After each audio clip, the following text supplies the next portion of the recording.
Hello everyone. Thank you so much for tuning in. Well, in this video, we're going to talk about REST APIs. Of course, we're gonna do a demo with the Express.js framework, which is available in the Node.js environment. But for now, let's just say we'll understand what is really REST APIs and at the end, we're gonna create some demo script that can run our REST API, and we'll create our first REST API endpoint. So yeah, with that, let's get started. Okay, so what are the key components of REST APIs are like, it has some HTTP methods. We all know HTTP. What is HTTP? With the help of this HTTP only, with the help of this HTTP protocol only, we are getting some data from the internet. So this HTTP method has various kind of methods, like let's say get, post, put, delete, and these are some common methods, but there are quite a lot that we're going to discuss maybe in some other video. But for now, let's just understand these are the methods that we have. So okay, let's say what is get. This get is gonna let's say you want to access some kind of a data with the help of this REST APIs. REST APIs will work in this way. Like if you suppose want some data, then the REST API will take that and will give it to the web server and says, hey, I need this data. Like this REST API will say to the server. So now this REST API server will respond based on the request. If we really need to do some kind of a database queries based on the user request, then it will do, and the web server will get the data from the DB, and the DB will web server will send this data to the RESTful APIs, and this will respond it to the application. Okay, so I hope you got an idea of how the REST API really works. So basically the get is like getting some data from the database or maybe from the web server. The post is quite different. The post is like, if you want some kind of a data that need to be stored in the DB, or maybe we want to post something, then in that case we need to use this. Here we are getting the data from the server, here we are posting some data to the server. And coming to the put, this put request is like if you have some resources that are already stored in our DB, then if you want to update on that, then in that case you'll use this put request. Or if you want to delete some kind of a data, then obviously we will use delete method. So I hope you got an idea how this HTTP methods work. So now we can go through the endpoints. Like what are endpoints? Like these all are key components, right? So what are endpoints? Like let's say like URL paths that identify API resources. Like here you can see, like let's say api.xyz.com/path.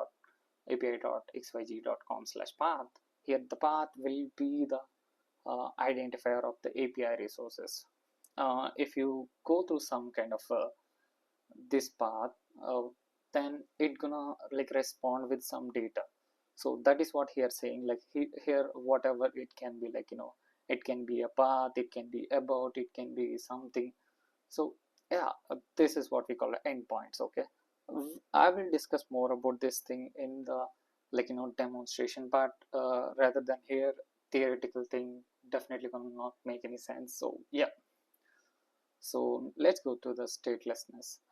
REST APIs has a very key feature that is we call it as a statelessness. Let me just put it in a perspective. Like let's say if you're trying to access some kind of data from the DB, then it will send that request, and the web server will get that request and will do the processing, and or if request database, it will gonna go there, then it will get the data and will respond us. This is one cycle of the request, right? In the next cycle it won't remember anything about the previous request. So that is what here saying, each request is independent without server storing session data. It won't store any session data, because if we try to store this session data of every request, then the server will be overloaded and it can't respond pretty quickly, and at some point of time the server can crash, or maybe it can't respond pretty quickly. So that is the reason. um, so that is why the REST APIs are stateless, and that is very good thing about the REST APIs. And one more thing is that they interchange the data with the help of this JSON format, which is everyone we use, like nowadays, like we all use. And of course it comes with a flower brackets and closes with a flower bracket, and that is what it uses. And so yeah, that are the few key components that REST APIs use. So let's go with the next one. So now give me a sec. Yeah, now we have express routing and like middleware, but for now we don't want to discuss about the middleware. So like let's just focus on the routing part. Okay, so as I told you before, there is a different kind of a HTTP methods that we can handle. Like every endpoint we can do, like app.get, app.post, app.put, app.delete. There are quite a lot that we can do. Like for now, just think of it like if you want to get some data, then we'll use app.get. This app will be our node application that gonna run all of these things, but we'll discuss about this thing in the code so that it would be easy for us to understand. Like path specify resource location, as I told in the previous slide, slash path slash something, like as I told you, like here this is where our resources will be located. Okay, and these handlers process the respond to the request. Like request and response are the two handlers that gonna handle all the whatever the requests that come in to us, or maybe whatever the response that we will send back based on the request of the user. This all the things will be handled by the request response, or uh, objects. So let's also get to know about the some best practices for REST APIs. Okay, always you should always be consistent with namings. Like as I told you before, like if you're trying to do let's say api.com slash api slash version 1 slash user, then if you're trying to get some user, then it should be like a version 1 slash user. And also if you're trying to update a user, then it should be like post request, and should not be change the slash user. Or maybe if you are like more consistent, then you can obviously add some kind of like um, slash users slash update. So that would be really easy to understand, and better understand about the namings of the resources paths. And also status codes are also pretty important, as we all know. This status code should be given and should be correct whenever you're giving, like let's say if you're trying to send some kind of a data, want to get some kind of a data from the server, then your application gonna get some data, want some data, then this will go to the REST API, and the REST API will move to the server, and server gonna respond.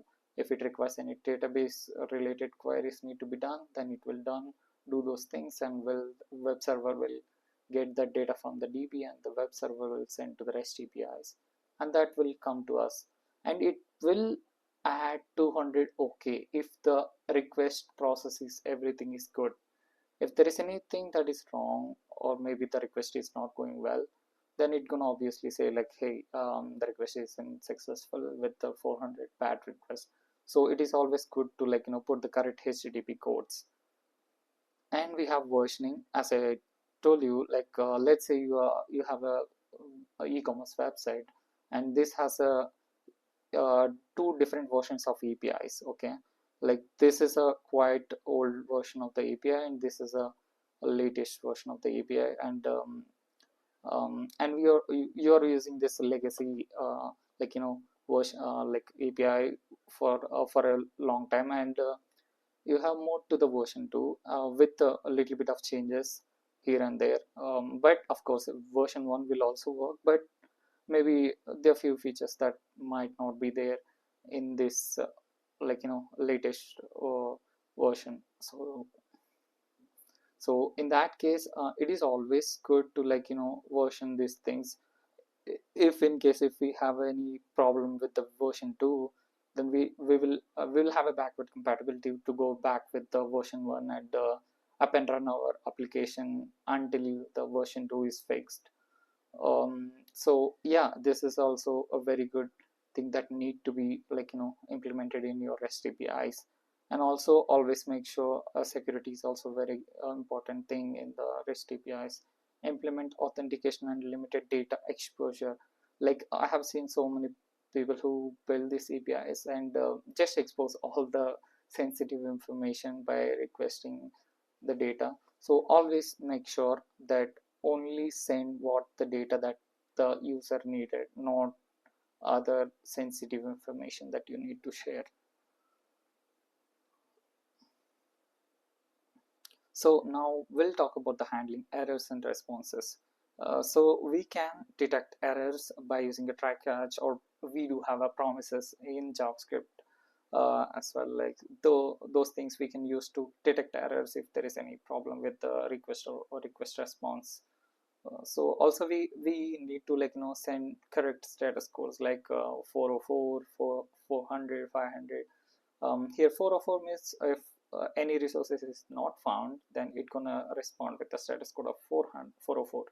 And 400 is like bad request, like let's say you try to send some kind of information that is not correct. In that case maybe this will come up.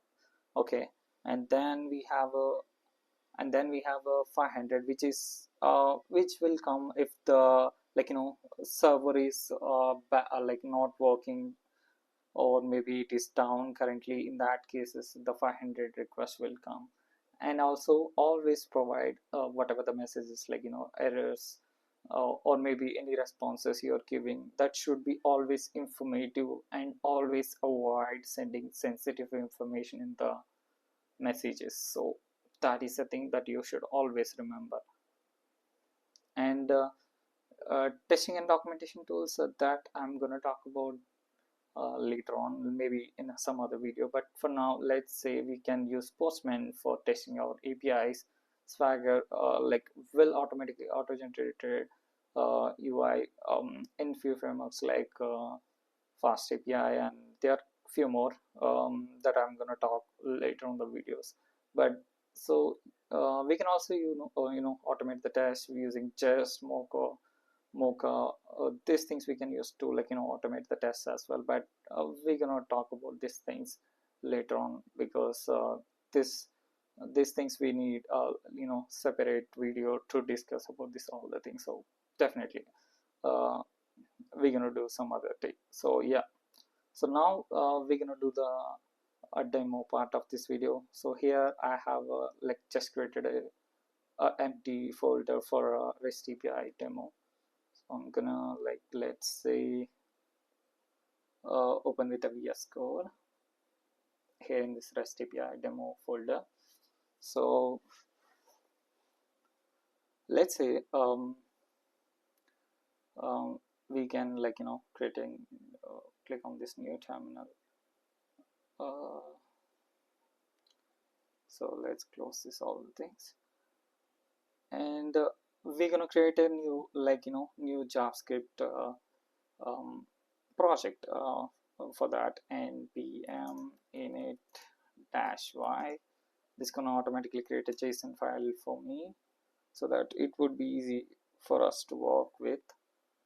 So let's just wait, and here we have a JSON file. Okay, for now I will create a server.js, as I always love to like like to use the name.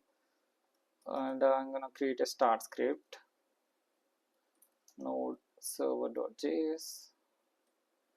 Okay, So here you can see I have created a start script here, and I'm gonna install few packages for this, as we need them to create our APIs. For that we need npm I, we need few packages like Express, we need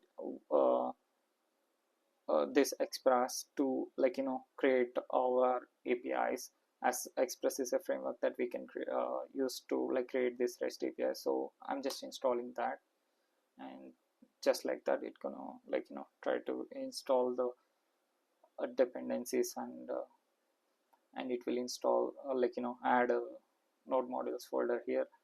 In the meantime, we're gonna create a server.js file where we're gonna write all our code. Okay, so let's say let's start with the const express is equal to, we gonna require, come on, require express. Okay, this autocomplete is now we're gonna create an app that is going to be create express app. So here you can see that here what I'm trying to do is oh come on, how I just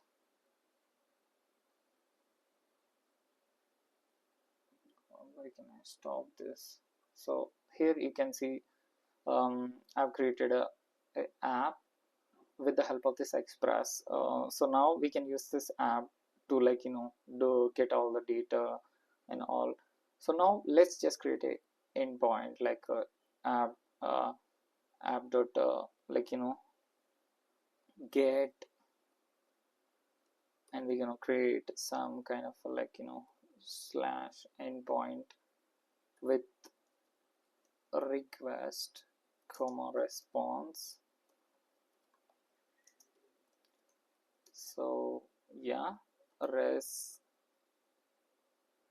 dot will send some kind of a data, let's say we have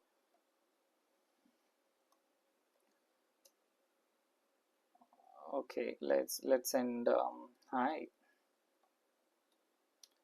and of course with just only writing this it gonna work, not gonna work, because we need to write a listener on which port does this server going to listen for this request. So for that we need to write app.listen on particular port. Let's say we're gonna put something like a 4000, and we'll write a callback here. Of course it is always good to have your your JavaScript knowledge that gonna help you out in this. So here you can see that I have created an app.listener on port 4000. It's gonna listen for any request. Here I have added slash, right? This is a root request, so that it gonna get some data from them. Let's npm start, as I can use this script because here I write a script called start. So this gonna run this following command: node server.js. So let me npm start, and the server is listening on port 4000. So our application is up and running, and it is listening on port 4000. So let's try to get some data. Localhost, we have added 4000, right? So here you can see we are getting high.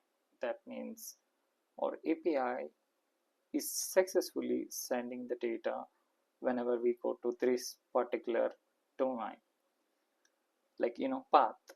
Let's say it is a root path, so that's why, though if I click on this, it is directly showing this high, because that is a different path, and direct path, it is a root path. Let's just try to create one more path, let's say hello. and it's gonna say some other message, like let's say hi from the web server.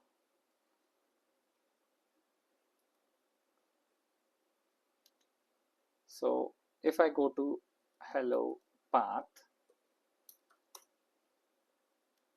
wait, because it is the data is changed, we need to again start the server with the latest changes need to be applied, but we can use nodemon for that. Well, I will discuss about that later. Here you can see the latest message, so that's pretty cool, right? So here hello is a path that gonna serve the following like resources. You can say it as a resource. Okay, the server is responding with this following information whenever we try to send the data. And as I told you before, we have app.use express.json. Here I'm using this use. This use is used whenever we are including any like middlewares. In that case, will app.use will add this express JSON in between whenever you're trying to send any request. Like let's say if I want to send any JSON data or rest.json, then I can send that within the flower brackets. As we all know, like it will have a key value pair, right? Here the key is message, and let's say it is a hello world. So in that case, let's try that and kill the server, right? Try to run it again. So now it's gonna say, hey, here is a message with a hello world.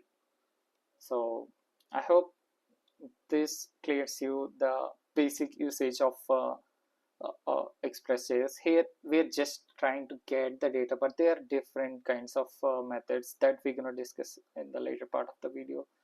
For now, it's just a demo, and I just want to show how the Express